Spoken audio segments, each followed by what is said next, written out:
Hello Dooney Bourke lovers, it's Carolyn here with another video about a Dooney Bourke handbag. This video is going to be a little bit different in that it's kind of like what not to do.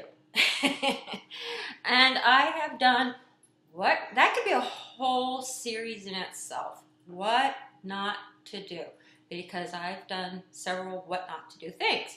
And I thought I'd share one of them with you because the bag I'm going to show you is a beautiful bag, and I bought it off of eBay, and I didn't check into things at all. The price was excellent, and you know, there is some truth. If it's too good to be true, yeah, you got to question it. I didn't question. Now, the handbag is authentic and it is beautiful, but I will share with you the problem. And because of what I paid, I didn't want to send it back because I did get a extremely good price, and I'll share that with you. But anyway, the bag I would like to talk about is another Florentine satchel. It's a dome satchel. And it's the new, I think it's pronounced Nouveau Florentine. And I'd like to show you the bag. It's gorgeous. I do love it, even with its little imperfection. Yeah, I was really surprised. But let me show you the bag. Okay, this here, and it's in the burgundy color in case my kitchen's reading a little dark. This is the domed satchel. It has a slight dome to it. It's made of Florentine. It has two double-rolled handles. You can adjust the bag both on the front and the back with the buckle. I have not worn this out as such. I thought where I did the other Florentine bag with the front pocket that I should do this one kind of close to that video.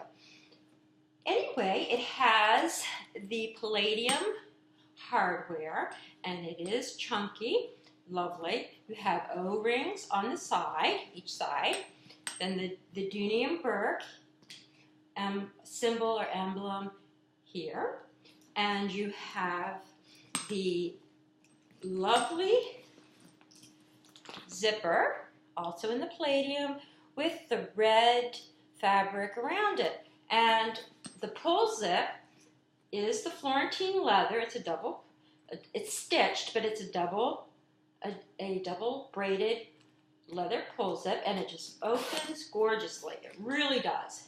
Now, oops, I have it facing me, sorry.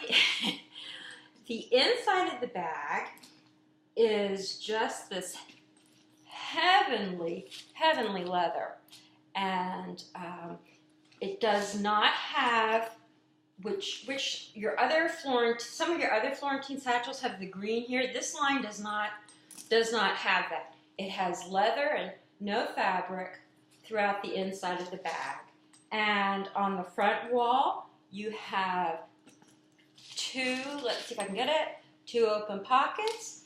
Back wall, you have a cell phone, a zipper lined in the leather that's on the outside of the back. So there is some contrast on the inside. I love the leather on the inside because you can clearly see it. Of course, I would not want to forget the key fob.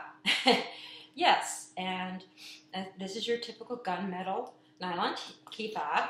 I want to also mention this is a little bit different than the pocket Florentine satchel, the one with the front pocket, in that it has the palladium feet on the bottom, 4 feet on the bottom in the palladium, as opposed to the other not fabric, but the other material. So this does make a clicking noise to let you know they're there. Okay, now to my issue. All right, I will tell you up front, I paid, which is a excellent price for this beautiful satchel. I paid about $180, and well, when I received it, it was beautifully packaged. And It's 8 o'clock. hear that? 8 o'clock. Okay. Sorry. Okay. Anyway, so it comes with a shoulder strap, which can be extended to make it a crossbody. With this particular bag, I will show you my little situation. I'll put part of the shoulder strap away and show you the part that has the situation. Okay, well, the bottom line is you do this part, at least on this bag, the lobster claw is not overly chunky, and it's just kind of like your regular size. So I almost start laughing every time I do this. So it just goes on naturally. Now, the other one, when I bought it, I was so surprised.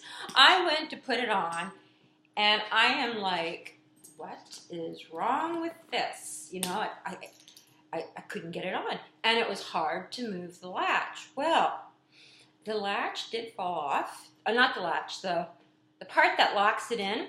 And as you can see, it's off. And what I did, and it was hard. This metal is very hard. The lobster claw didn't fit. And after talking to the buyer, I decided not to send the bag back because I said, can I please just send back the strap? And they said, no, we need the whole bag. And I got it for $180, and I really liked it, and I just thought, not worth it. I really like the bag. But here's the problem. This is broken, and I have to really, there we go. I really have to force it on. So it won't slip off, at least I don't think. As I said, I haven't worn this out yet, but I would call that, you know, a significant issue, particularly if you wear your bags crossbody or over the shoulder.